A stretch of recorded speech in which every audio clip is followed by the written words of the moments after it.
Bonsoir à toutes, bonsoir à tous. Quel plaisir de vous retrouver pour ce nouveau numéro d'émission de Santé à ta porte. Aujourd'hui, on va clôturer cette dernière saison, puisque vous savez que depuis le mois d'octobre, que moi et Nathalie, nous avons pris l'engagement de vous informer sur différentes maladies, puisque l'objectif de cette émission, c'est de vous informer, c'est que vous soyez en bonne santé. Donc, à la fin de l'émission, on va remercier plus précisément des invités qui nous ont accordé leur temps, justement pour pouvoir vous partager des informations importantes. Donc, aujourd'hui, on va pas vous laisser justement comme ça. On va prendre congé de vous à partir de ce soir, puisque c'est notre dernière émission, mais on va vous laisser avec un sujet assez important que les autres. Et nous avons encore une fois un invité très spécial, puisque nous allons aborder la contraception de la puberté à la ménopause. Bonsoir Nathalie. Bonsoir Miveline. Donc effectivement, c'est notre dernière pour la première saison. Et ce soir, nous allons parler, de la contraception de la puberté à la ménopause. Effectivement, comme on sait que c'est l'été, la période estivale, donc on s'est dit pourquoi ne pas parler de la contraception, parce qu'il y a pas mal d'activités au sein de la communauté, pas mal d'événements. On sait que hormis les maladies transmissibles, sexuellement transmissibles, il y a aussi éventuellement des grossesses désirées ou indésirées.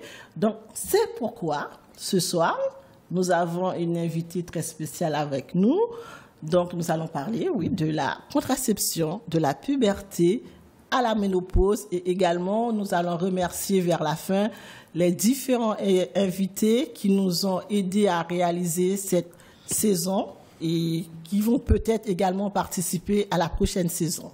Effectivement, donc on va vous aider à garder la forme, puisque l'été, donc ça rime avec la piscine, la plage, le plaisir, justement que le sexe sera au rendez-vous, n'est-ce pas vrai? Bien sûr. Qui dit été dit sexe. Bien sûr. Ça fait partie de l'amusement quand même. Il ne faut pas se mentir. Donc je te laisse introduire notre invité pour ce soir. Avec nous avons une grande dame, Oldine Pierre, qui va faire une brève présentation d'elle-même, puisque je pense que nous n'avons plus besoin de l'introduire sur H-Live, ni au sein de la communauté haïtienne. Bonsoir, Oldine. Bonsoir Nathalie, bonsoir Myrline. Je vous remercie pour l'invitation. Bonsoir aux téléspectateurs et téléspectatrices qui nous suivent. Donc, je suis très heureuse d'être là pour parler de contraception. Effectivement, c'est l'un de mes domaines de compétences. Donc, ce soir, vous êtes là avec nous en qualité de sage-femme, puisque vous êtes sage-femme en libéral. Vous êtes sage-femme, donc dites-nous en quoi consiste le métier de sage-femme. Donc le métier de sage-femme, il y a beaucoup à dire dessus, mais je vais essayer de le résumer. Déjà, le mot en lui-même, sage-femme, ça veut dire connaissance de la femme.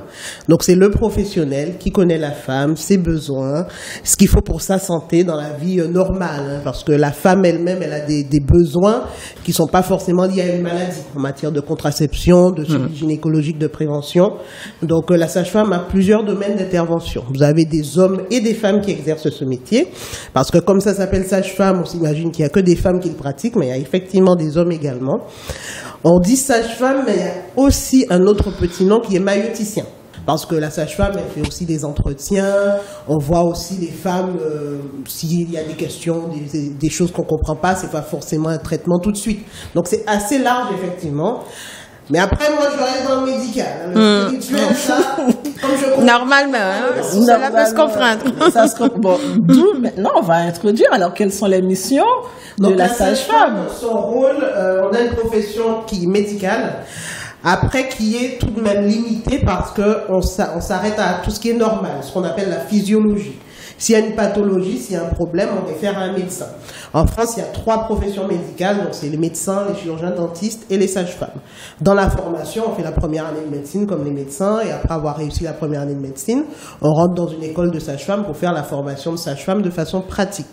Dans nos compétences, on a le suivi de la grossesse, le suivi gynécologique de la femme, de prévention, toute la contraception avec la prescription des pilules, des stérilets, la pose des stérilets, des implants. Les mineurs également, on peut les suivre pour leur contraception, pour les avortements, les femmes également. Après l'accouchement aussi, on fait aussi le suivi de la femme. S'il y a des pathologies comme des infections sexuellement transmissibles, on peut traiter et la femme et l'homme.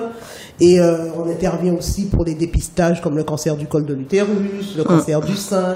Donc c'est assez large, mais on reste vraiment dans tout ce qui est de la vie normale de la femme. Et une femme peut juste avoir une sage-femme également. Hein. Maintenant, la loi a même voté qu'on peut avoir une sage-femme référente. Mais en tant que médecin En tant que médecin traitant? Pas médecin traitant, mais elle parle de sage-femme référente. Après, nous, on veut faire évoluer les choses à plusieurs niveaux. D'accord. Et bien sûr, le nerf de la guerre, le salaire. Donc, vous voulez faire évoluer les choses. Est-ce que c'est légal? Ah oui, oui. De toute façon, notre profession, tout est précisé. Hein. Ce qu'on peut faire, c'est écrit dans la loi, en fait, tout ce que la sage-femme fait. Parce que c'est une profession médicale, après, il parle de compétences définies. Donc, si on va sur Amélie, par exemple, le site Amélie, on tape sage-femme, ça explique toutes les compétences de la sage-femme, tout ce qu'on prescrit, tout ce qu'on fait, c'est sur Amélie et on ne peut pas trop déroger à ça. Effectivement. Donc, vos missions sont-elles les mêmes en profession libérale que dans la fonction publique? Donc, est-ce que c'est la même chose? Ça dépend où on intervient. Par exemple, moi, dans mon expérience, j'ai surtout travaillé en salle de naissance. Avant d'être en libéral, j'étais cadre de salle de naissance, des urgences gynéco, des grossesses à risque pendant une dizaine d'années.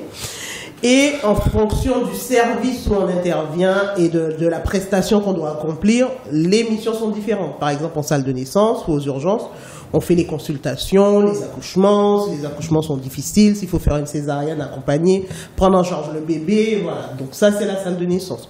En grossesse à risque, on s'occupe des grossesses s'il y a des problèmes, faire les monitorings, voir avec le médecin, accompagner la femme. En consultation, c'est tous les suivis de consultation. Et ce qui peut se rapprocher de sage-femme libérale, à l'hôpital, ce serait la sage-femme en consultation. Parce que dans le cabinet, c'est vrai qu'on fait beaucoup plus les consultations et tout ce qui est contraception. Donc, en fonction du lieu d'exercice, on ne fait pas la même chose, effectivement. La profession est différente. Ah oui, il y a des sages-femmes échographistes également. Donc, il y en a aussi qui font que la préparation. Que la préparation à l'accouchement, oui, on va trouver aussi. Moi, je fais de la préparation à mon cabinet. En fait, je fais la préparation, les suivis, tout ça. En général, au cabinet, on fait tout le package, en fait. Ouais, ça veut dire toutes les sages-femmes ne font pas les mêmes choses? Ah non, pas du tout. Ça dépend de là où on exerce, du lieu où on exerce et de ce qu'on aime faire aussi. Hein, parce que il y a des choses qu'on n'aime pas faire. Donc... Tel que le périnée. Moi, je fais la rééducation du périnée. Mais après, il y a beaucoup de collègues qui aiment beaucoup faire la rééducation du périnée. Mais c'est pas compliqué d'être sage-femme? Après, c'est l'une des problématiques qu'on défend depuis environ un an. Je ne sais pas si vous avez suivi les actualités. Depuis un an, les sages-femmes sont en grève et on réclame beaucoup de choses du ministère. Parce que oui, c'est des études très difficiles, hein, déjà. Il y a beaucoup d'abandon et puis il y a de moins en moins de personnes qui veulent faire ce travail. Parce que c'est assez large. On fait énormément de choses. Le salaire ne suit pas forcément. Et pendant les études, quand les élèves arrivent, ils voient tout ce qu'il y a à apprendre, ça décourage. Hein. Moi, de mes études, ça date 15 ans, 18 ans, je ne me rappelle plus. Mais on a commencé à 23, on a fini à 17. Il y a eu des abandons. Et même ceux qui ont pris le diplôme, ils n'ont pas exercé pour certains. Wow. Parce qu'il y a des gens qui trouvent que c'est trop difficile, trop compliqué, mais après... C'est un travail passionnant et effectivement, il vaut mieux aimer ce qu'on fait parce que c'est quand même être à la disposition des femmes. Les accouchements, les femmes ont des besoins 7 jours sur 7. Donc, il faut pouvoir savoir que ce travail-là, on n'a pas forcément de week-end. Exactement. Justement, cette première partie, donc c'est un moyen justement pour permettre aux téléspectateurs de savoir c'est quoi une sage-femme. Donc, on va fermer ce chapitre, justement. On va continuer, justement. Je vais justement rappeler pour vous le sujet qu'on va aborder aujourd'hui pour cette dernière émission pour cette saison. Faut rappeler, à chaque émission, on va le rappeler. La contraception. Après ces vacances, hein, le plaisir, tout ça. Donc, la contraception de la puberté à la ménopause. Donc, c'est ce sujet qu'on va aborder avec Oldine Pierre, qui est sage-femme libérale. Oldine, c'est quoi la puberté? La puberté, il y a une définition dans le dictionnaire, hein, effectivement. Dans le dictionnaire, on va dire c'est le passage de l'enfance à l'adolescence. Après, ça se manifeste par des choses physiques. Donc au physique, on va voir l'enfant, la voix va commencer à muer. Les filles et les garçons. Hein. On fait plus attention aux garçons, mais les filles aussi, la voix elle mue. Hein. On a une voix qui devient un peu plus grave, plus adulte. Les garçons et les filles vont avoir l'apparition des poils. Au niveau psychologique aussi, c'est plus la même façon de penser. Donc c'est pour ça qu'on se retrouve parfois, quand l'enfant devient adolescent, il y a des conflits avec les parents, parce qu'il y a cette mentalité qui change, de la mentalité de l'enfant qui devient un peu adulte, ça crée des conflits psychologiques qui ont besoin d'être accompagnés aussi. Donc la puberté, c'est ce passage-là. On n'est plus enfant, on devient adolescent, mais on n'est pas tout à fait adulte non plus. Donc c'est beaucoup de choses à préparer. Ça demande parfois un accompagnement avec les parents pour comprendre pourquoi son enfant réagit comme ça, hein, en vue des transformations qui se passent. Et c'est aussi l'apparition des règles chez la jeune fille. Donc ça aussi, c'est l'événement, ça demande un accompagnement, même quand on approche de la puberté, pour lui expliquer ce qui va se passer, ce qui va arriver, parce que c'est pas facile non plus, hein, de se retrouver avec du sang qui coule comme ça. Si on n'est pas informé, ça peut être très mal vécu. Oui, ça peut être traumatisant. Ah oui. Tout à fait. Justement, alors, quelqu'un qui est en phase de puberté, cette personne, cette jeune fille est quoi, entre 10-12 ans? Alors, à quoi ça sert la contraception à cet âge? La contraception à 10-12 ans, ça peut avoir plusieurs indications. L'indication principale de la contraception, c'est effectivement d'empêcher la grossesse. Donc, on pense à quelqu'un qui est en activité sexuelle. 10-12 ans, on ne s'imagine pas forcément qu'il y a une activité sexuelle. N'empêche que ça arrive. Même s'il y a un âge légal où on parle de majorité sexuelle, il y a des gens qui sont en activité sexuelle à 10-12 ans. Cependant, l'indication qu'on va plus retrouver à cet âge-là, c'est pour un peu réguler les règles, ou si c'est une jeune fille qui a des règles extrêmement douloureuses. Parce que parfois, les règles peuvent être insupportables, empêcher d'aller à l'école, empêcher de faire des activités. Donc, c'est des jeunes filles qui peuvent se retrouver isolées.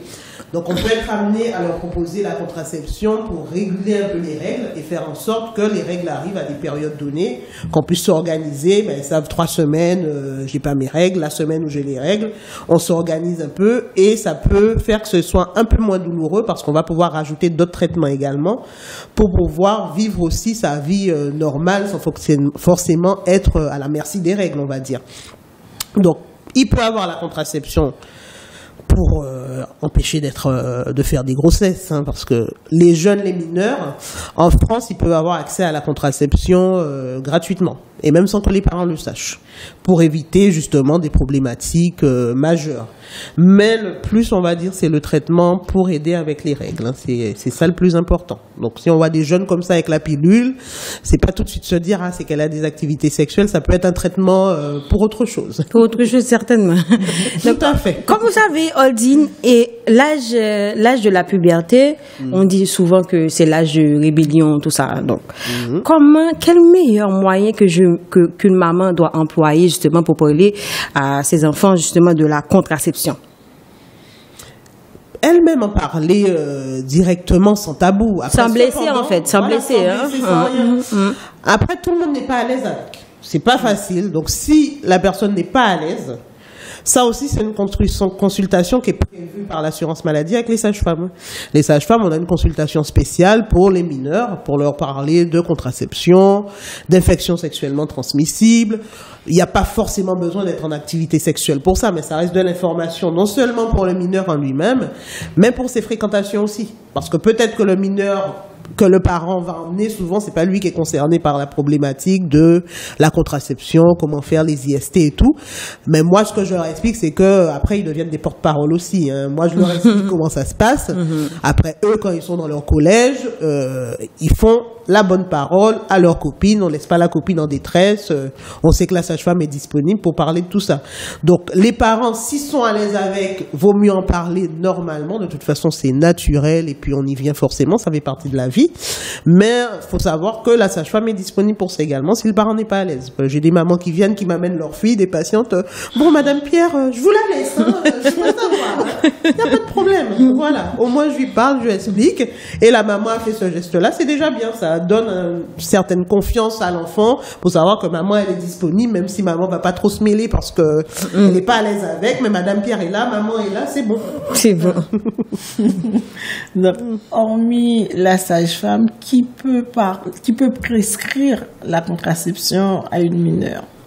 Les médecins généralistes, les gynécologues, les spécialistes, ils peuvent prescrire. Hein. De toute façon, ça reste des prescriptions médicales. Donc, c'est n'importe quel médecin, les sages-femmes.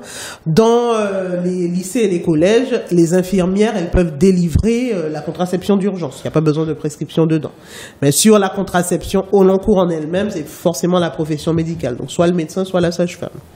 Bon, ok. Donc, tout à l'heure, vous venez de dire que une maman, justement, vous a confié son enfant, justement. Donc, c'est par protection et pour mieux gérer l'enfant, tout ça. Mais est-ce qu'un mineur peut aller vous voir exactement pour avoir pilule, tout ça? Donc, c'est légal? C'est légal. C'est légal par la loi? Ah oui, c'est légal aussi. Les mineurs, justement, il y a tellement d'informations, donc c'est une émission très importante parce que les gens parfois ne savent pas et se retrouvent dans des situations de détresse. La loi prévoit que le mineur peut venir voir une sage-femme ou un médecin de façon anonyme. Il y a un truc qui existe à la sécurité sociale avec un numéro anonyme qu'on rentre. Donc, sans demander un accord parental. Donc, sans demander l'accord parental, oui. Ah, ok. Après, bien sûr, en tant que professionnel de santé, on les encourage à parler à leurs parents. Cependant, il y a des jeunes qui vivent des situations dramatiques. Il y a des parents qui sont pas capables de gérer l'information et qui peuvent faire des drames. Donc, on va pas non plus créer des drames. Donc, le mineur, il peut consulter de façon anonyme, hein, sans que son parent sache. Au moins, il a sa prise en charge, sa contraception. Et ça va même jusqu'à l'avortement. Hein. Tout peut être fait de façon anonyme. Donc, cette prestation, elle est gratuite? Ah oui, c'est complètement pris en charge. Pour les mineurs comme pour les majeurs? Pour les majeurs, ça dépend, mais on peut aussi faire des prestations anonymes sur les majeurs. Et à savoir que de toute façon, l'avortement, c'est des prestations qui sont remboursées complètement en France. Hein. La contraception, par contre, c'est pris en charge à 100% jusqu'à 26 ans.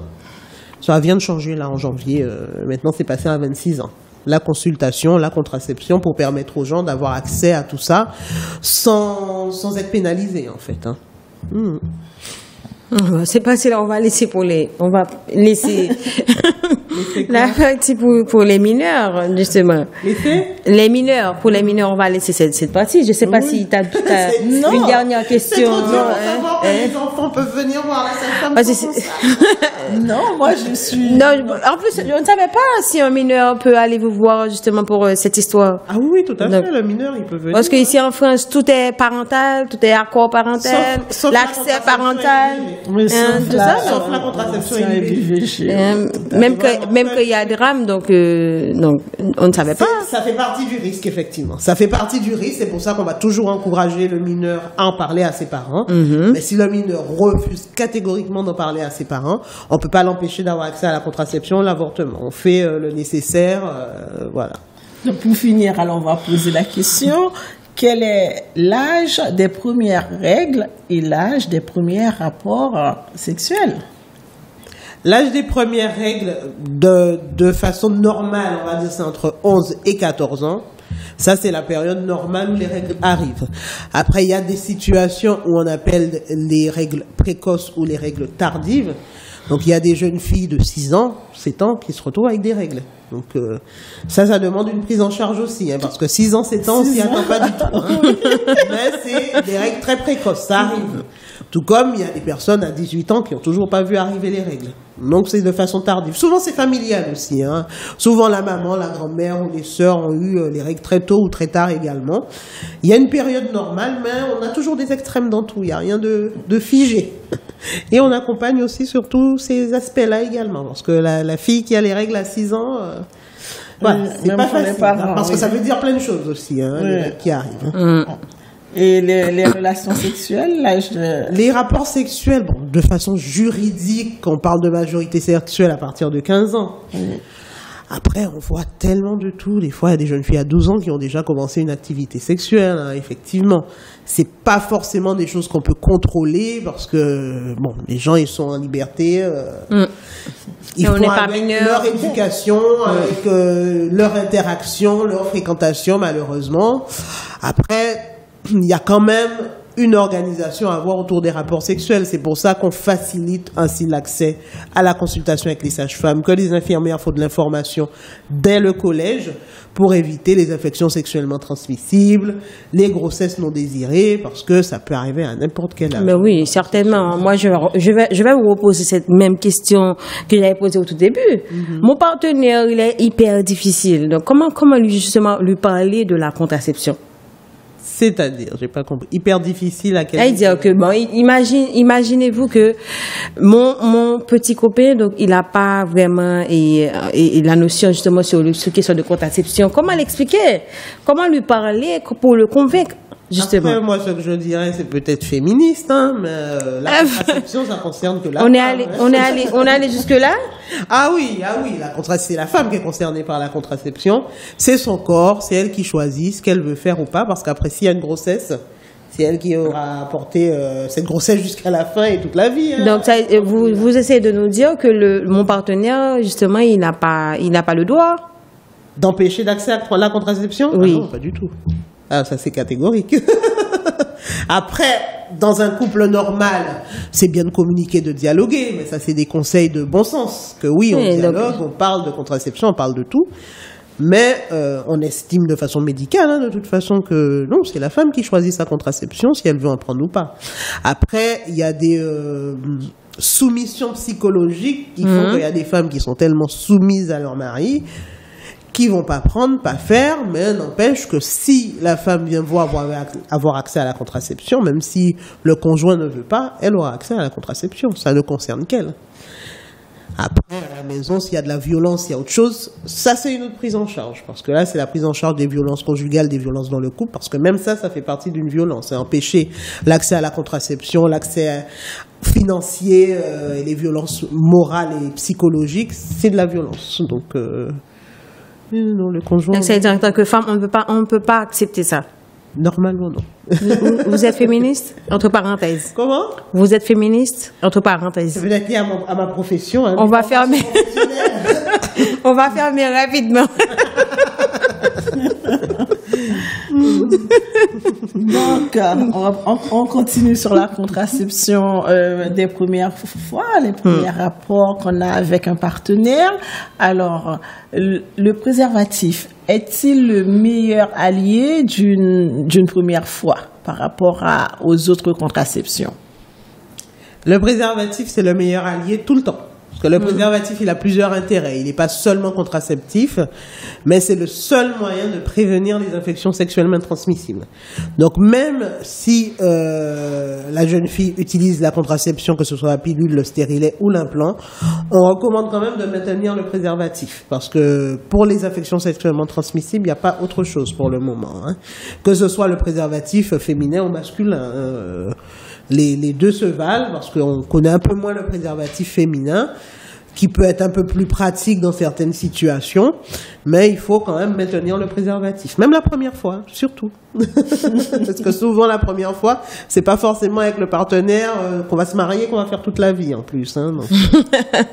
Voilà. Souvent, Oltine Pierre, on nous autorise ou bien on nous conseille justement de garder la double protection. Et pourquoi adopter cette double protection? Double protection, on parle de préservatif plus contraception. Oui. Justement, comme je viens de dire, on prévient les infections sexuellement transmissibles avec le préservatif. Et la contraception, c'est la pilule, le stérilet, c'est les moyens contraceptifs purs.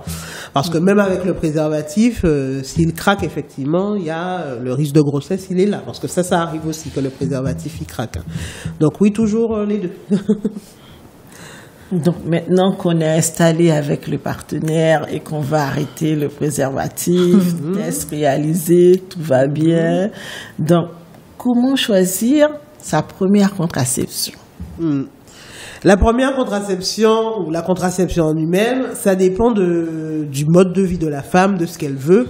Parce qu'il y a des gens, par exemple, prendre des comprimés à heure fixe, parce que la contraception, c'est quand même contraignant. La pilule, il faut la prendre à heure fixe. Si on l'oublie, s'il y a un décalage, ben, il y a un risque de grossesse et il faut tout recommencer. C'est tout un processus.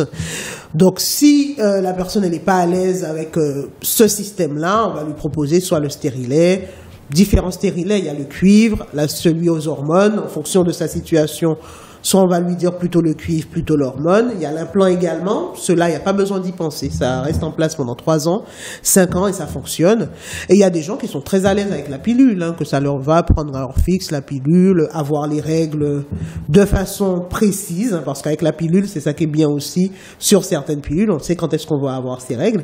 Il y a aussi des pilules où on peut avoir un arrêt des règles également. Mais c'est toujours la contrainte de le prendre à heure fixe à chaque fois. Donc c'est en discutant avec la femme, en voyant son mode de vie, qu'est-ce qu'elle aime bien, qu'est-ce qu'elle aime moins, comment elle se voit avec sa contraception, qu'on peut l'orienter dans ses choix. Mais il y a des femmes qui arrivent, qui ont déjà tout regardé sur Internet et qui savent, bon, moi j'arrive, moi je veux la pilule, moi je veux le stérilet, je veux l'implant. La plupart des femmes maintenant, elles arrivent en sachant déjà ce qu'elles veulent, hein. Et ce qui est important de savoir aussi, c'est que le stérilet, même chez des femmes qui n'ont jamais eu d'enfants, on peut poser le stérilet également. C'est pas uniquement pour les femmes qui ont des enfants. Et que la durée du stérilet actuellement? C'est 5 ans. 5 ans. 5 ans le stérilet, 3 ans l'implant. Il y a un stérilet qui vient d'arriver aussi, GDS, on peut parler de marque, qui est sur 3 ans lui. Mais en général, la plupart des stérilets, c'est 5 ans. 5 ans. Voilà, justement, donc, nous allons observer justement notre première pause à l'émission. Donc, nous avons le plaisir de recevoir Oldine Pierre. Sage-femme libérale. Sage-femme libérale. Et puis, il faut rappeler aussi à nos chers téléspectateurs que c'est le dernier numéro pour cette dernière saison. Oui, on revient bientôt. On revient bientôt après les vacances d'été. On va bronzer un peu. Donc, le thème, justement, on a encore un autre sujet assez intéressant que les autres sujets, qui est la contraception de la puberté à la ménopause. Donc, on va observer cette première pause. Ne bougez pas, on vous revient après. À tout de suite.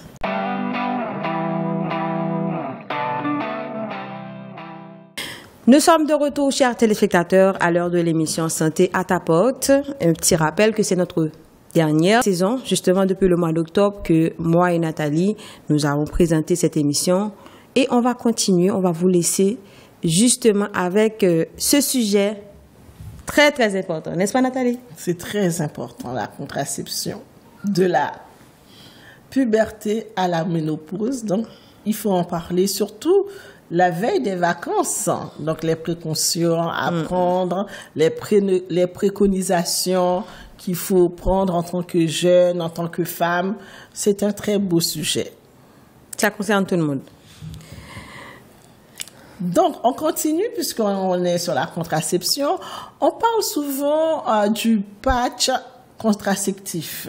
Alors, c'est quoi? À quoi ça sert? C'est comme le patch quand on fume? C'est la même chose, hein, effectivement, hein, le patch contraceptif. Parce qu'il y a effectivement des femmes qui veulent pas forcément ni prendre la pilule, ni les autres contraceptions, qui choisissent le patch. C'est aussi sur prescription médicale. Et c'est un patch qu'on met sur la peau directement et qu'on garde 3 semaines, qu'on retire 1 semaine, comme la pilule. On va sous la douche avec et tout, hein, il reste en place. Et comme les autres pilules aussi, il y a un délai pour qu'il soit efficace. Parce que c'est pas, on va pas mettre le patch et puis le soir, je suis protégée, c'est bon, je peux faire la fête. Hein. Il faut toujours une période de 7 à 10 jours, le temps que le produit il puisse diffuser pour empêcher la grossesse. Donc c'est différent de la pilule alors? La pilule aussi, il y a 7 à 10 jours où on doit faire le préservatif en même temps pour éviter la grossesse. C'est pas efficace tout de suite. Hein. Le seul contraceptif qui est efficace tout de suite, qui est même considéré comme une contraception d'urgence, c'est le stérilet. Parce que le stérilet, une fois qu'il est à l'intérieur de l'utérus, de toute façon, il va créer une inflammation qui fait que la grossesse, elle ne peut plus s'installer dans l'utérus parce que les conditions sont plus réunies. C'est le seul. Tous les autres, que ce soit le patch, ou la pilule, ou encore l'implant, il faut une période de 7 à 10 jours pour attendre que ce soit efficace. Ben oui, j'allais vous poser cette question, en fait, parce que j'ai entendu pilule, le patch, l'implant, contraceptif, tout ça, donc. Et moi, je voulais savoir si c'est la même chose, comme vous venez de dire, bon, c'est la même chose. C'est la même chose que l'implant, que... Le patch? Oui, le patch. Oui, c'est une contraception. Après, il y a des femmes qui préfèrent. C'est toujours la femme qui choisit ce qu'elle préfère. Ah, Elle donc, préfère avoir le patch sur la peau qu'on On le colle. pose pour une fois, on est peut le poser libre. n'importe où. Pour une Souvent, fois, c'est sur le bras. Mais après, si on le met sur les fesses, ça marche. Et pour l'implant, c'est la même chose. L'implant. L'implant, lui, c'est un petit bâtonnet comme une allumette qu'on va insérer directement dans le bras et qui reste en place pendant les 3 ans. Donc, c'est pas tout à fait la même chose parce que lui, l'implant, il est à l'intérieur du bras. Hein. Ah, Tandis d'accord. que le patch, il est à On l'extérieur. peut poser 2 implants. Ça arrive. Il y a des femmes qui vont nous dire qu'ils ont 2 implants. Hein. Mais pourquoi elles ont 2 implants? C'est probablement parce qu'on n'a pas réussi à retirer le premier. Moi, j'étais en train de rigoler récemment avec des collègues qui faisaient rire, donc qui disaient comme ça, en fait, il y a une patiente qui est venue, ah ben du coup, elle, quand on était à 12 enfants, ah ben, elles ont dit, moi, on a dit on met 2 implants. J'ai dit, vous êtes sérieuse? Comme Non, ça, on après, est... c'est peut-être pour la blague. Il n'y a pas de... Ce sera pas plus efficace. Je dis, vous êtes sérieuse? Il fait, mais comme ça, on est sûr qu'il n'y a pas de faux pas. Non, je dis, mais elles étaient vraiment sérieuses. Oui, voilà, c'est pour la blague. Elle en a assez, en fait. Oh, non, je suis allée vérifier dans le dossier. Je dis, ah, effectivement, il y avait 2 implants. Hein. C'est pas plus efficace. Un seul, ça marche très bien. J'ai dit, tiens, il faudra, je pense. Après, effectivement, il y a des personnes qui remettent en cause l'effet de l'implant et le poids. Qui peuvent dire que, bon, une personne obèse, pour eux, ça marche moins. Mais ça a jamais été démontré dans aucune étude. Hein. Un seul implant, ça marche très bien. Après, ça dépend de la personne. Mais 2... Et l'anneau vaginal. L'anneau vaginal, c'est un anneau, un rond, hein, comme les petits bracelets que les enfants y mettent là, et qu'on va insérer à l'intérieur du vagin, bien au fond, hein, juste au col. Donc on explique à la femme comment le mettre et que la femme garde 3 semaines et retire 1 semaine pour avoir les règles. C'est le même principe que la pilule. Et c'est toujours pareil. Hein. Quand on le met, c'est pas forcément efficace tout de suite. Il y a le délai pour attendre que ce soit efficace. Donc Ça se met comme le préservatif féminin? Comme le préservatif féminin, parce qu'il y a le petit rond, on va l'appuyer comme le préservatif féminin et on le fait rentrer à l'intérieur du vagin. Et puis il reste en place pendant 3 semaines. Et si on oublie ça? L'oublier, c'est-à-dire oublier de le retirer après les 3 semaines, oui. l'effet contraceptif est diminué. Parce que du coup, celui qui est en place, il est placé pour 3 semaines. Est-ce que ça va pas infecter? Non.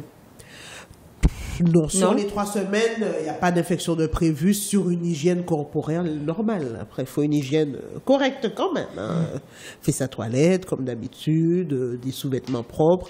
Ça a l'air simple, mais il y a des gens, il faut leur expliquer tout ça. Hein. Donc, sur une hygiène corporelle normale, il n'y a pas de risque d'infection. Hein. Et le diaphragme? Le diaphragme, c'est très très peu utilisé, voire pas du tout. Hein. Moi, depuis que ça va avoir 20 ans que je suis en gynécologie et tout ça, j'en ai jamais vu. Après, oui, j'ai fait mes études, on en a parlé dans Donc les livres. c'est obsolète, ça, c'est trop Ah oui, vieux. c'est complètement obsolète. Hein. J'ai vu dans les livres, on en a parlé, hein. On a appris à les mettre sur les mannequins. Hein, oui. Mais c'est que pendant mes études que j'ai eu ça. Je pense que c'est toujours utilisé. Hein. Je ne dirais pas que c'est pas utilisé parce que, comme toujours, la contraception, ça dépend des femmes. Il y a peut-être des femmes qui ont utilisé le diaphragme il y a 30-40 ans et puis pour elles veulent toujours le mettre parce qu'elles ne sont pas encore ménopausées, elles gardent le diaphragme et qu'elles ont l'habitude avec leur gynéco ou leur sage-femme de remettre leur diaphragme, donc continue. Mais moi, j'en ai jamais vu. Hein. Est-ce que c'est la même chose pour les spermicides? Les spermicides, c'est plus une crème qu'on va appliquer. Son efficacité est pas top, hein. On le recommande pas forcément. Après, ceux qui l'utilisent, c'est plus les gens qui ne souhaitent pas avoir d'hormones, de choses hormonales, ou qui veulent pas avoir quoi que ce soit dans leur corps.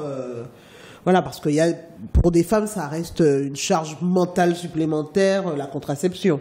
Le spermicide, ça donne un peu l'impression que c'est peut-être l'homme qui gère sa contraception, à mettre sa petite crème et tout. Donc, voilà. C'est pas pour les femmes comme nous, en fait. Si, c'est pour le rapport sexuel. Mais c'est plus une contraception de couple, on va dire. Parce que là, c'est la petite crème. Oui, voilà, c'est la crème à mettre... pour détruire les spermatozoïdes, comme son nom l'indique.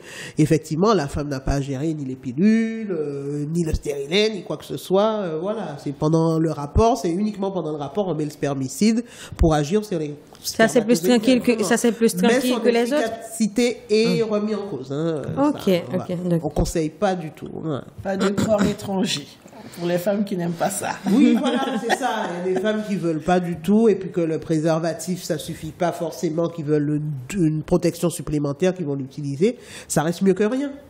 On va dire ça comme ça. Donc il y a aussi la cape cervicale. La cape cervicale, ça se rapproche du diaphragme également. C'est le même principe. Pareil, j'en ai jamais vu. Hein. Je dis pas qu'il y a personne qui l'utilise. Hein. Vous n'avez pas étudié ça? Vous n'avez pas étudié ça? Si, dans les livres. Dans les livres? Si, dans les livres, bien sûr. Mais j'ai jamais eu à voir, en tout cas pour le moment. Je dis pas que je verrai jamais. Hein. C'est pour ça que j'aime tellement cette émission. Parce qu'il y a des mots qu'on ne connaît pas. Hein. Donc, ça veut dire, tout comme vous, et à la maison, nous aussi, sur le plateau, on apprend. Moi et Nathalie, on apprend. Oui, justement, c'est des mots. On a des professionnels pour ça. Donc, les progestatifs injectables. Donc, c'est quoi? Progestatifs injectables, c'est les contraceptions, mais ces contraceptions-là, les pilules, par exemple, c'est des œstroprogestatives. L'injection progestative, c'est juste la progestérone qu'on injecte, mais celle-ci, elle est plutôt utilisée pour les femmes qui... Il y a celles qui veulent ce type de contraception, mais c'est plus utilisé pour des femmes qui ont des problèmes psychologiques ou psychiatriques. Donc on va plus le retrouver dans les hôpitaux psychiatriques, cette contraception-là, pour les femmes qui peuvent pas décider d'elles-mêmes ou choisir quoi que ce soit. Donc on va le faire. Donc on va décider à sa place. Voilà, c'est un peu ça. On va faire les injections de progestatifs. Après, dans la vie normale, il y a des femmes qui font le choix de cette contraception-là également. Mais ça implique de venir chez le médecin régulièrement pour avoir son injection de progestatifs. C'est peu utilisé dans la vie normale. C'est plus en hôpital psychiatrique qu'on va trouver qu'ils vont utiliser ça pour les femmes qui peuvent pas gérer non plus, parce que il y a toujours ce risque de grossesse là, même si on n'est pas bien dans la tête, ça fait partie de la vie aussi. Donc ça veut dire que les femmes qui ne peuvent pas gérer. Ça a duré ces 3 semaines aussi, c'est sur le mois. Après on fait les injections régulièrement. Souvent c'est sur le cycle, parce qu'après on essaie quand même de maintenir les règles.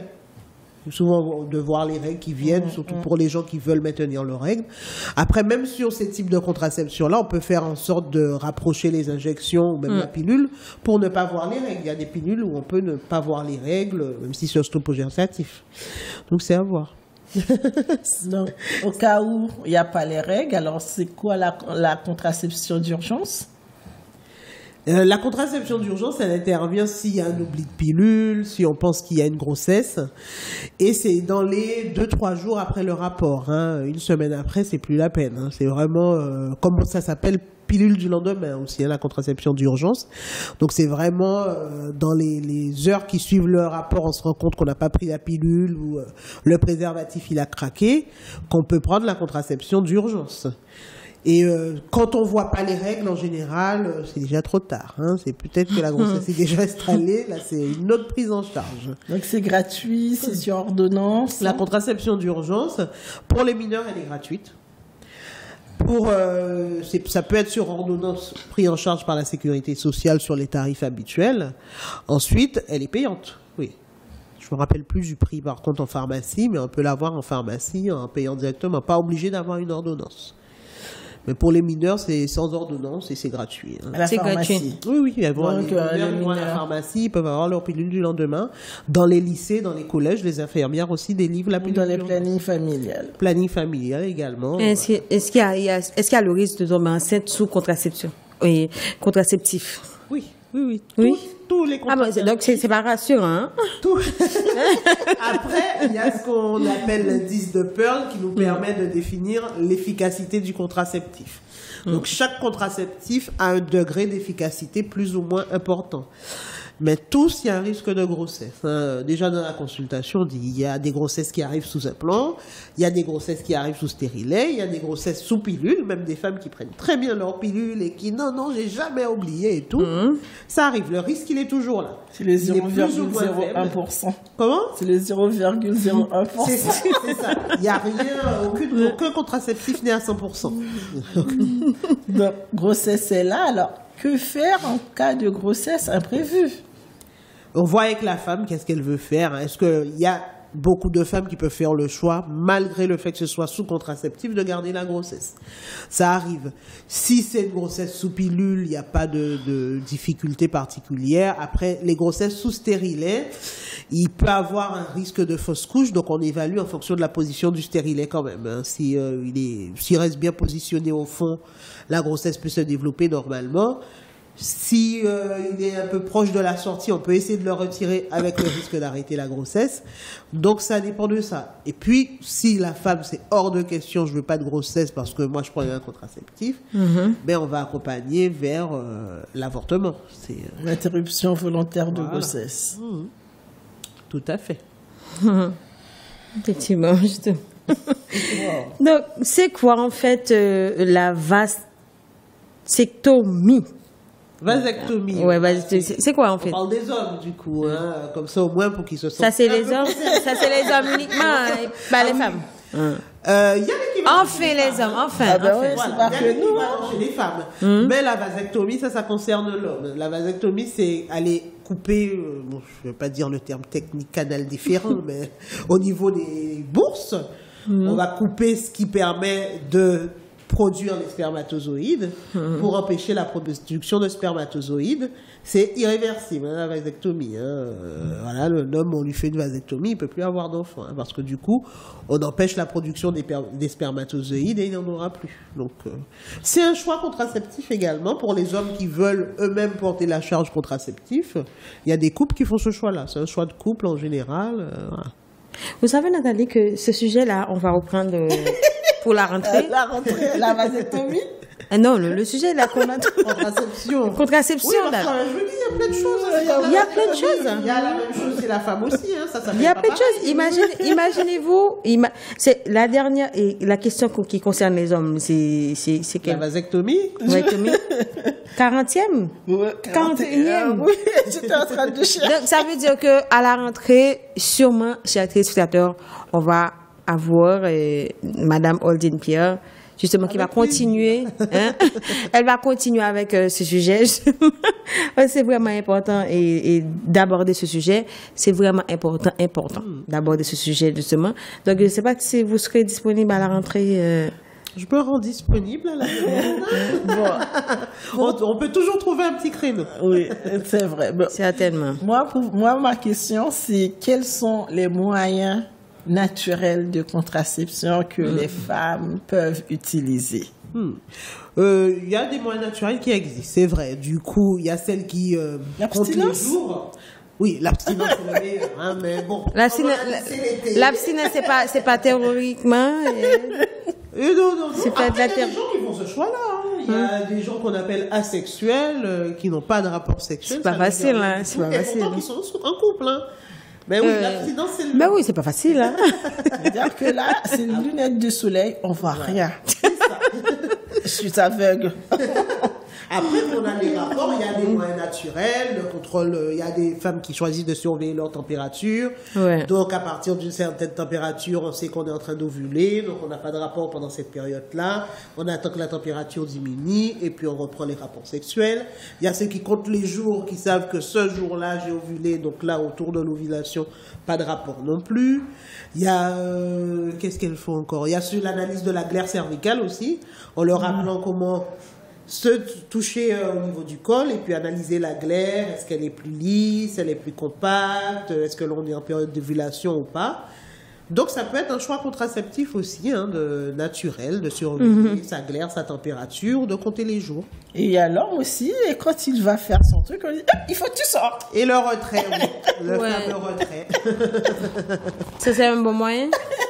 On peut faire confiance. Naturel. Ça fait partie des moyens naturels. Voilà. Ah oui, le retrait fait partie des moyens naturels. Et rassurant aussi.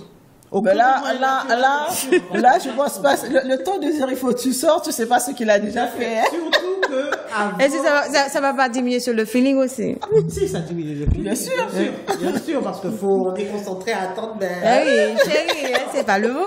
Et il faut savoir qu'avant d'avoir l'éjaculat, il y a le liquide séminal qui est sécrété. Hein, donc il y a déjà quelque chose qui s'est passé, qui est pauvre en spermatozoïdes, mais qui est déjà là quand même et qui peut féconder. Donc. Oui, parce qu'il y a la chaleur humaine qui monte, la température. Tu sais, c'est comme tu as le gaz, tu mets l'allumette. Et puis ça va chauffer. Hein. Et oui. Et du coup, ça change on ne peut pas l'empêcher. Du rapport. Oui, on ne peut pas l'empêcher, justement. Donc, je ne sais pas si tu as une dernière question pour Oltine Pierre, puisque... Donc, alors, bien sûr, l'allaitement. Alors, est-ce que le fait d'allaiter son enfant est un moyen de contraception? C'est connu comme les méthodes naturelles aussi, hein, parce que durant toute la période d'allaitement, on n'a plus les règles, on n'est pas censé ovuler aussi. Donc il y a des femmes qui allaitent 1 ou 2 ans, qui peuvent rester 1 ou 2 ans. Il y en a qui font 3 ans. Les règles, 3 ans, 8 ans, il y a des gens qui allaitent. C'est-à-dire pendant cette période-là, la personne n'a pas... c'est possible, hein, c'est pas tout, c'est pas systématique. Mais il y a des gens, toute la période de l'allaitement, qui restent sans règles, et puis une fois qu'on arrête l'allaitement, les règles reviennent. Du coup, durant cette période-là, on se dit qu'il n'y a pas de grossesse possible. Cependant, même si on n'a pas les règles, ça peut arriver qu'on ovule. Hein. Il y a la théorie, il y a les livres, et puis il y a la vraie vie, hein, parfois. Hein, donc, mais c'est vrai que l'allaitement peut être considéré comme un moyen de contraception, mais c'est comme toutes les méthodes naturelles. C'est encore plus faible que les contraceptifs, hein, au niveau de l'efficacité. Mais bon. Après, on peut les utiliser en sachant qu'il y a le risque de grossesse quasiment 1 sur 2. Quoi. Le risque zéro n'existe. Mais après l'accouchement, quelle est la contraception qu'on doit adopter en fait? En général, après l'accouchement, on recommande plutôt la contraception microprogestative, donc des contraceptions qui sont très faiblement dosées. Parce que les contraceptions normales, qu'on dit œstroprogestatives, qui sont plus fortement dosées, peuvent passer dans le lait.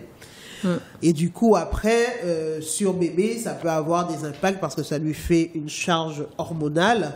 Du coup, ça peut être des enfants qu'on va retrouver avec un développement androgénique plus important, qui vont sécréter du lait, qui vont avoir plus de règles, des petits tétons, des petits poils qui vont sortir, tous les troubles hormonaux qu'on peut retrouver. Okay. Donc, on propose plutôt les microprogestatifs faiblement dosés qu'il faut vraiment prendre à heure fixe, ne pas oublier. Voilà, le temps de finir l'allaitement, parce que souvent on allaite sur la période avant de reprendre le travail, 2-3 mois. Donc après, une fois qu'on reprend le travail, on va réfléchir à prendre une contraception normale. Mais on recommande plutôt cela. Ou ça peut être l'implant aussi, parce que l'implant, ça reste du microprogestatif aussi, ou le stérilet aussi, qu'on peut poser après l'accouchement. Mais que des contraceptions faiblement dosées. Maintenant, Oltine Pierre, et on va parler de la ménopause. Ça commence quand? C'est comme tout, hein. Il y a des âges fixes, on va dire entre 50 ans, 55 ans. On attend en général la ménopause, même à 47 ans, hein. Mais maintenant tout est tellement reculé. Moi, j'ai dernièrement une femme à 47 ans, elle se retrouve sans règles, elle pensait qu'elle était ménopausée, hein. Ben non, c'était le bébé, hein. Donc, qui arrive, c'est pour ça que je le dis, bon. J'ai l'impression que c'est passé. Même quand on a 2 ans, si on a 35 ans sans les règles, pendant 2 ans sans règles, ça peut être une ménopause. Mais là, on va parler, tout comme je parlais de règles puberté précoce. Si à 35 ans, on se retrouve à faire 2 ans sans les règles, parce que c'est ça la définition de la ménopause, c'est rester 2 ans sans les règles, on parle de ménopause précoce. Ça aussi, c'est possible. Après, l'âge normal, c'est plutôt 50, 55 ans. Voilà. Après, dernièrement, j'ai une patiente qui me parlait de sa maman, 58 ans, la pauvre, qui est toujours pas ménopausée. Donc, c'est comme tout. On a des moments où on attend ça, mais il y a toujours les extrêmes. Il y a ceux c'est plus tôt, il y a ceux c'est plus tard. Mais 35 ans, c'est vraiment très précoce, effectivement, hein, comme ménopause, mais ça arrive, hein. Alors, peut-on savoir si la ménopause sera difficile? Non, c'est vraiment chaque femme a une ménopause propre à elle. Il y a des gens qui vivent très très mal la ménopause, hein, avec toutes les bouffées de chaleur, les troubles de l'humeur, le poids qu'on peut prendre ou on peut perdre. On peut perdre des cheveux aussi, hein. la libido qui est modifiée, les sécheresses vaginales. Il peut y avoir plein de choses qu'on vit plus ou moins différemment ou plus ou moins mal. Après, il y a des gens qui, très bien la ménopause, hein, aucun signe, pas de bouffée de chaleur, rien à signaler, tout est OK, qui sont très contentes. Mais c'est connu pour être une période assez difficile. Mais est-ce que nous, les femmes, est-ce qu'on a ce pouvoir de retarder la ménopause? Malheureusement, non. Là, c'est vraiment la nature qui agit. Hein. C'est une mauvaise nouvelle, oui, les femmes. Hein? C'est une mauvaise nouvelle. Eh oui, eh oui, eh oui. Non, il n'y a pas... Il n'y a pas moyen. de traitement, il n'y a rien. Même maintenant, la ménopause, on la définit uniquement sur les 2 ans sans règles. Mais on ne fait plus les prises de sang, on ne fait plus pour savoir est-ce que c'est la ménopause. Sauf si, bon, il y a des patientes qui me demandent si je veux faire la prise de sang pour savoir. Bon. Je leur fais, mais même ça, c'est pas fiable. La prise de sang, ça reste des choses hormonales et on a remarqué qu'il n'y a pas de fiabilité pour dire est-ce que c'est la ménopause ou pas. Les traitements qu'on donnait avant pour essayer d'aider avec les bouffées de chaleur, tout ça, strictement ménopause, même ça n'a pas démontré les efficacités. Après, il y a des choses qui existent dans les pharmacies sans ordonnance, mais il n'y a plus de traitement forcément efficace. C'est prendre son mal en patiente et puis traiter tous les symptômes qu'on peut avoir, donc sur les bouffées de chaleur, voir ce qu'on peut faire concrètement. Il y a des médecines alternatives aussi qui aident à accompagner, faire un peu d'acupuncture, un peu de yoga, faire un peu toutes ces choses-là, de sophrologie, qui vont aider à vivre différemment cette période-là. Mais il n'y a pas de traitement de quelque chose de particulier. C'est vraiment la nature. Donc, plusieurs mois sans les règles, ce n'est pas une ménopause. Non, pas encore. On attend vraiment 2 ans pour dire ménopause. Mais à partir de certain âge, on va dire éventuellement, c'est peut-être ça. C'est tout. Mais après, il faut attendre les 2 ans pour qu'on dise « Ok, madame, c'est bien la ménopause. » Mais une fois ménopausé, est-ce qu'on a besoin de pilules de contraception? Non, il n'y a plus besoin de pilules de contraception. Par contre, le suivi gynécologique, il continue. Voir une fois le gynéco ou la sage-femme 1 fois par an, ça continue jusqu'à la fin de la vie, hein, parce que ça reste toujours nécessaire. Parce qu'une fois qu'on est ménopausé, il y a quand même des maladies qui peuvent arriver. On peut toujours avoir un cancer gynécologique, on peut toujours avoir quelque chose. Donc le suivi, il reste nécessaire, mais plus besoin de contraception, parce qu'une fois qu'on est ménopausé, en fait, l'utérus, les ovaires, plus rien ne fonctionne. Hein, donc il n'y a pas de grossesse qui est possible après la ménopause. Donc pas de contraception, mais suivi gynécologique, on continue. Donc je n'ai plus de symptômes, mais je dois quand même consulter. Ah oui, il faut quand même chaque année, toutes les femmes, il faut voir un gynéco, une sage-femme, 1 fois par an. Même quand on va bien, même quand on n'a rien. C'est la visite annuelle de gynéco, sage-femme, pour faire le point, que les seins, ça va, au niveau gynécologique, ça va. Donc tous les mois. Okay. Tous les mois? Ah non, chaque année, 1 fois par an. Ah ok, 1 fois par mois. 1 fois par an, ça suffit largement. Mais c'est tout le temps, même après la ménopause, on continue. 1 fois par an, il faut aller voir sa sage-femme ou son gynéco. Pour faire un frottis. Le frottis aussi, c'est à période régulière, tous les 3 ans ou tous les 5 ans, en fonction du moment où on est dans le dépistage, parce que le dépistage, il a changé en 2019. Avant, c'était tous les 3 ans. Mais maintenant, le dépistage a évolué. Donc, on fait tous les 3 ans jusqu'à 30 ans, de 25 à 30 ans. Et à partir de 30 ans, c'est tous les 5 ans. Et c'est quand tout va bien. Hein. Bien sûr, si dans le dépistage, on trouve quelque chose qui ne va pas, ça implique d'autres prises en charge à mettre en place. Mais le schéma classique, c'est ça. Les palpations. Ça, c'est plus que tous les ans. Moi, toutes mes patientes, je leur montre comment examiner leur sein. Parce que le cancer du sein, la problématique qu'on a avec, c'est que c'est un cancer assez foudroyant. Hein. Le cancer du col de l'utérus, on sait que lui, il évolue lentement. Il faut au moins 5 ans pour développer un cancer du col de l'utérus, voire 10 ans, 20 ans. Tandis qu'un cancer du sein, malgré le dépistage tous les 2 ans qu'on a mis, on retrouve encore des femmes dans ces 2 ans-là qui développent le cancer jusqu'au décès, hein, même dans les 2 ans de dépistage. Donc moi, toutes mes patientes, je leur montre comment faire leur examen du sein. Et puis dès qu'il y a un souci, il faut venir me voir, on complète l'examen. Comment vous contactez en fait? Moi, sur Doctolib. Ah, Doctolib. Doctolib, Aldine Pierre, directement. On me trouve facilement. J'avais des pubs, j'avais même arrêté les pubs. Vous avez tellement de patients, hein. Vous êtes débordés en fait. Ça va. Avec Doctolib, ça c'est sûr.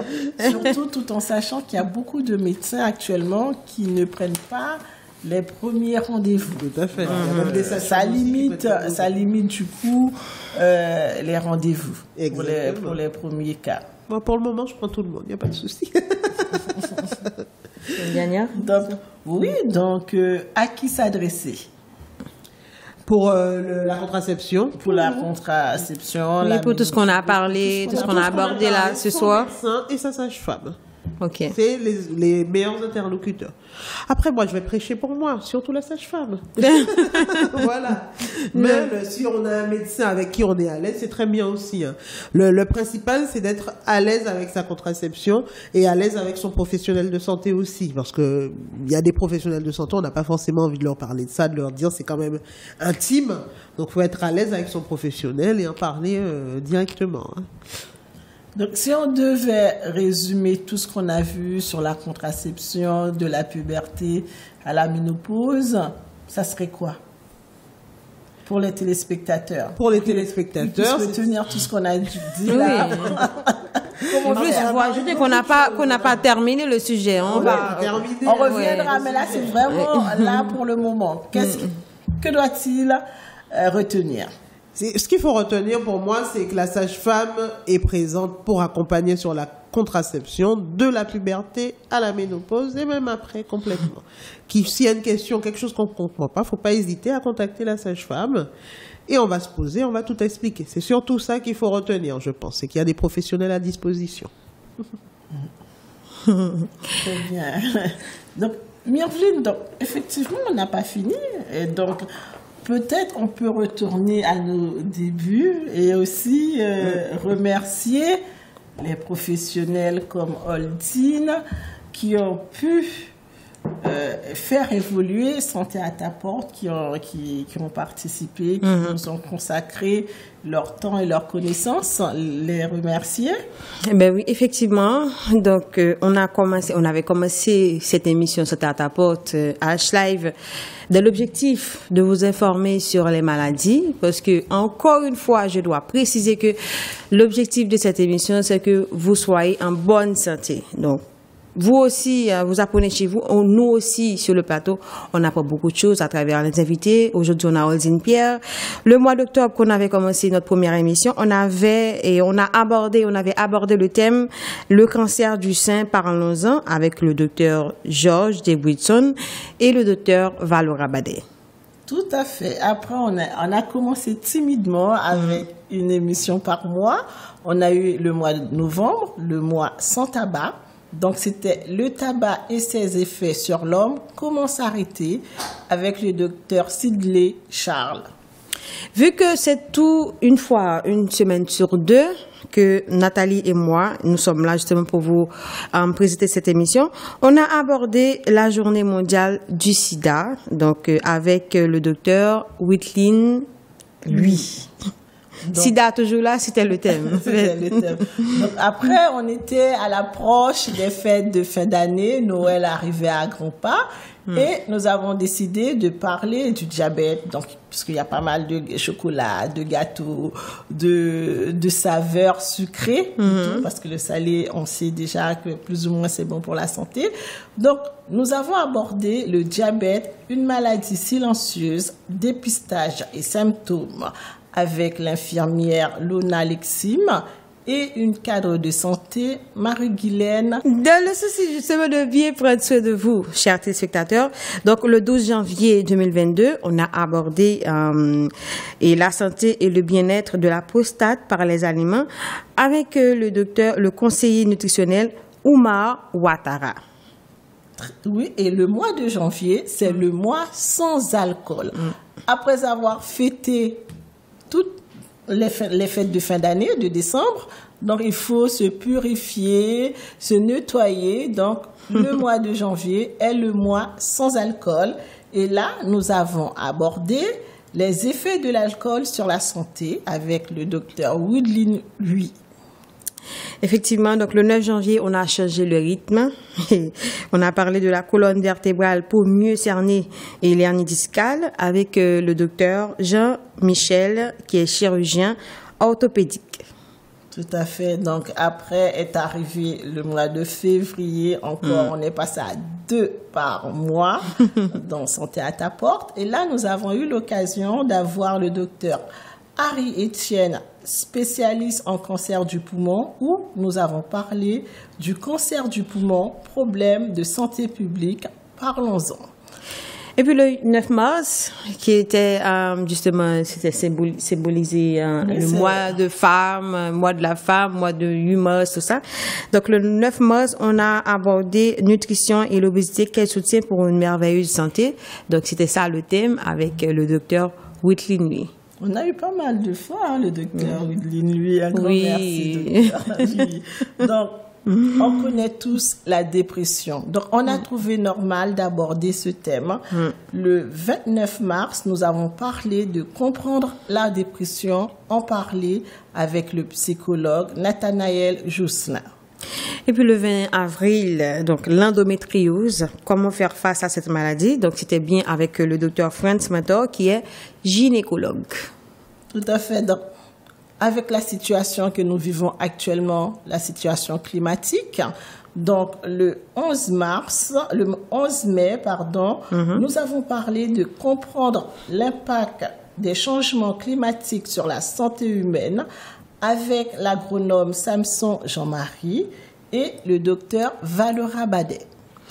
Et puis, le 8 juin dernier, justement, nous avons eu un reportage avec la députée Clémentine Autain sur la révolution votée pour reconnaître l'endométriose comme une affection longue durée. Et puis aujourd'hui, nous avons avec nous la sage-femme Aldine Pierre et nous parlons de la contraception, de la puberté à la ménopause. Donc, Aldine, un grand merci à vous. Merci de votre présence sur ce plateau de Santé à ta porte. Et à la rentrée. Bien sûr. Et à la rentrée, avec plaisir.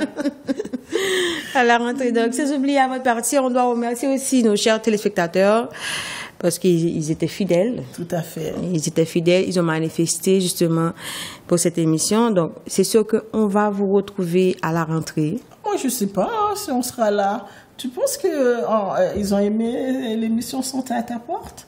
Vous avez aimé? Est-ce que vous avez aimé? Donc, c'est le moment de vous manifester. Nous envoyer un message au 09 50 07 39. Et c'est quoi l'email de HLiveTV@gmail.com. Très facile. Donc, justement, c'est le moment aussi de vous manifester. Comme ça, nous, on saura, est-ce que à la rentrée, bon, je serai là sur le plateau avec ma belle tenue, mon look, tout ça, voilà. Donc, donc on rigolait justement. Donc, c'est important justement de vous manifester, chers téléspectateurs, parce que ce travail qu'on fait là, que moi et Nathalie qu'on fait là, et à travers Santé à ta porte, c'est pour vous. C'est pour vous et c'est pour nous aussi à H-Live. Donc, vous pouvez nous appeler au 09 50 07 39 pour vous manifester, pour dire exactement qu'est-ce que vous n'avez pas aimé, qu'est-ce qu'on doit changer à la rentrée, tout ça, qu'est-ce qu'on doit ajouter justement à l'émission Santé à ta porte. Et de quoi souhaitez-vous qu'on parle? Est-ce qu'il y a un sujet que nous n'avons pas abordé, mais pour lequel vous serez intéressé? Donc, nous, on est aussi à l'écoute. Après, il faudra trouver la professionnelle adéquate. Mais on est là aussi pour entendre vos besoins et pour vous aider à trouver une solution. Exactement. Donc, vous avez 2 mois, juillet, août. Et puis, si vous nous voyez dans les événements, eh ben, Myrvline, oui, voilà. Comme vous avez l'habitude de le faire. Hein. Donc, un dernier mot avant de laisser Nathalie. Donc, Myrvline, je te souhaite de très bonnes vacances. Amuse-toi bien et reviens-nous. J'en ai vraiment besoin. Fraîche, neuve, pour la 2e saison de Santé à ta porte. Donc, et puis je pense qu'on va te retrouver encore 1 ou 2 fois sur Attaque contre Attaque. Donc, quant à moi, on aura plus ou moins rendez-vous à chaque tue. Plus ou moins l'occasion de se revoir durant l'été sur L'actu. Oui, c'est pas pour toi, c'est pas encore les vacances. Hein. Pour moi, à partir de dimanche, je suis tranquille. Hein. C'est les vacances pour moi et justement. Merci encore une fois, Aldine Pierre. Merci à vous pour l'invitation. l'invitation pour cette belle émission. Merci à tous nos invités pour cette première saison. Chers téléspectateurs, merci encore une fois. Donc, je vous souhaite de passer de belles vacances. Hein. Amusez-vous bien. Donc, le plaisir, c'est important aussi pour la santé. Moi, je vais bien m'amuser. Je sais pas pour Nathalie, donc... Avec la contraception? Hein? Avec la contraception? Le stérilet, tout ça. Donc, disons donc à la rentrée, chers téléspectateurs, merci encore une fois. Donc, restez sur la télévision H-Live TV. Et puis, je vous souhaite de très belles vacances. Au revoir. Bonnes vacances à vous. Au revoir.